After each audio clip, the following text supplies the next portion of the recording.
आदमपुर के चुनावी मैदान में कुलदीप बिश्नोई एक बार हल्के के तमाम गांवों का दौरा कर चुके हैं और अब ढाणियों का रुख वो कर चुके हैं। इस वक्त कुलदीप बिश्नोई इस वक्त हमारे साथ बने हुए हैं। ढाणियों तक पहुंचना यकीनन एक बेहद चुनौतीपूर्ण काम राजनीतिक लोगों के लिए होता है। बिल्कुल, अपने परिवार में के लिए मैं कहीं भी जा सकता हूं और यहाँ पे ये 3 पीढ़ियों से हमारे साथ हैं और मैं इनके पास यही पूछने आया था, भाई आपको सरकार हमारी है, इलेक्शन के बाद हमारे लिए कुछ सेवा तो बताओ।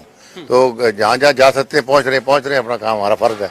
उपचुनाव आदमपुर में है, लेकिन दीपेंद्र सिंह हुड्डा साफ ये कह रहे हैं कि आदमपुर का वोटर ही 2000 यानी अगली जो विधानसभा का गठन होना है वो सीधे सीधे आदमपुर के वोटर का जो जनादेश सामने आएगा उसका सीधा असर अगली विधानसभा हरियाणा पर पड़ेगा। 2024 के विधानसभा चुनाव का जिक्र दीपेंद्र लगातार कर रहे हैं। मैं धन्यवाद करता हूं दीपेंद्र का कि उन्होंने जिक्र किया, क्योंकि आदमपुर की जनता भी यही चाहती है कि ये चुनाव बीजेपी जीते और अगली सरकार फिर बीजेपी की बने। बीजेपी की सरकार का जिक्र आप कर रहे हैं, लेकिन सड़कों की जो मौजूदा स्थिति है वही सवाल यहाँ पर दीपेंद्र हुड्डा लगातार उठा रहे हैं कि विकास का जिक्र कुलदीप करते हैं तो जरा सड़कों की हालत भी उन्हें दिखा दीजिए। देखिए, सड़कें हमारी 34 सड़कें रिपेयरिंग के लिए हमारा ऑलरेडी एस्टीमेट बन रहे, टेंडर होना था।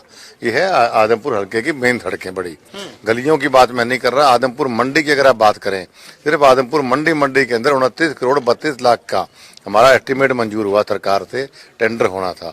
तो मैं उनको ये कहना चाहता हूँ कि चुनाव में अभी बीजेपी में गए जुम्मा 2 महीने हुए हैं, मुझे 6 महीने और दे दीजिए, फिर दीपेंद्र जी आएंगे आदमपुर, उनके पेट का पानी भी नहीं लेगा। लेकिन कांग्रेस को जो नेता है वो ये कह रहे हैं कि 1 साल से मुख्यमंत्री के टच में आ चुके थे कुलदीप बिश्नोई, वो तो 1 साल पहले ही भाजपाई हो चुके थे। फोटोग्राफ्स का जिक्र भी वो कर रहे हैं जो आपने मुख्यमंत्री के साथ खिंचवाए। नहीं, ऐसा नहीं है। मैं सिर्फ आदमपुर हल्के के विकास के लिए जाता था और तभी मैं 325 करोड़ के काम करा पाया। अगर मैं 1 साल नहीं, मैं तो 3 साल से उनके पास जा रहा हूँ और तभी तो 325 करोड़ रुपए काम मेरे आदमपुर के मैं करवा पाया।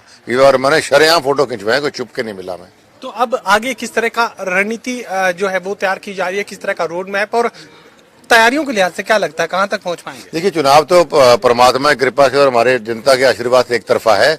अभी हमारी प्राथमिकता है, मैं हर ढाणियों में गांव में जा रहा हूं कि मुझे दिक्कतें लोगों की समझ में आए, ताकि जैसे ही चुनाव खत्म हो तो मैं इनके समाधान कर सकूं। ये सड़क का है 20 किले का, अब मेरे को यहाँ आया तो मुझे पता लगा सड़क की दिक्कत है, तो राज बनेगा तो बनवा के देंगे। इसी प्रकार हर गाँव में दिक्कतों की लिस्ट बना रहे हैं हम, ताकि सरकार बनते ही काम किया जाए। चलिए, कुलदीप बिश्नोई यहाँ पर परेशानियों की फहरिस्त तैयार कर रहे हैं ताकि सरकार में जब वो शामिल होंगे तो इन तमाम कामों को प्राथमिकता के आधार पर निपटाएंगे, ताकि आदमपुर की जनता को, उनके वोटर्स को किसी भी तरह की परेशानी का सामना नहीं करना पड़े। सहयोगी कमल के साथ doctor Mahesh Kumar, total news, Adampur, Hisar.